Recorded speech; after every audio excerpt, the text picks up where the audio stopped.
आणि आता बातम्या आहे जितेंद्र आव्हाड यांच्या संदर्भात। संभाजीराजेंबाबत केलेल्या वक्तव्यानंतर जितेंद्र आव्हाड यांच्या गाडीवर हल्ला करण्यात आला आहे। या हल्ल्याची जबाबदारी संभाजीराजे छत्रपती यांच्या स्वराज्य संघटनेने स्वीकारली आहे। हल्ला झाल्यानं चूप बसणार नाही, द्वेषानं बोलणार असल्याचं जितेंद्र आव्हाड यांनी म्हटलंय।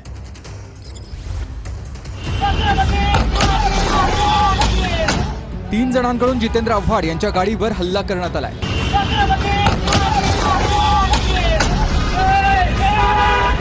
ठाण्याच्या दिशेने जाताना जितेंद्र आव्हाडांच्या गाडीवर हल्ला झाला। पोलिसांच्या गाडीसमोरच आव्हाडांच्या गाडीवर हल्ला झाला। छत्रपती शिवरायांच्या घोषणा देत आव्हाडांवर हल्ला करण्यात आला।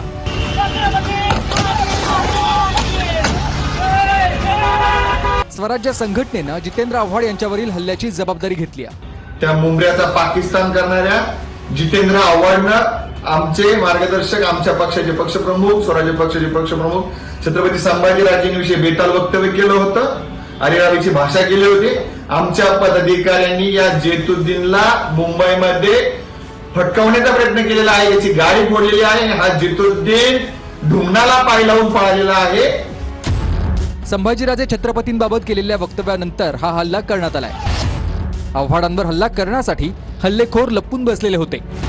हो, ती गाडी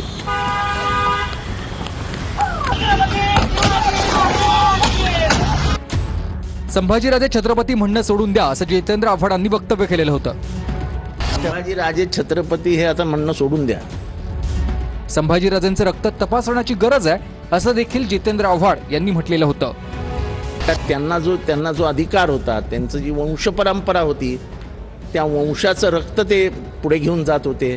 त्या रक्तात काय होतं आणि ह्यांच्या रक्तात काय आहे हे तपासण्याची गरज आहे। शाहू महाराजांच्या घराण्यातला माणूस असं वक्तव्य करतो ज्यांनी दंगल होऊ शकते, तो शाहू महाराजांचा वारसदार होऊच शकत नाही।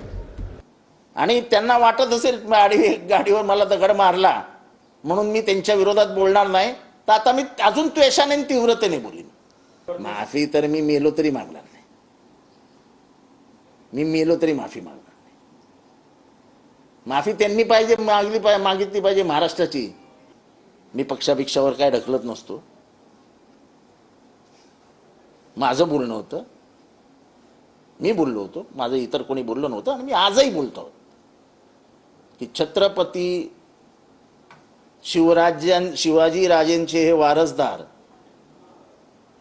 राजर्षी शाहू यांचे विचार यांच्याशी गद्दारी संभाजीने केली।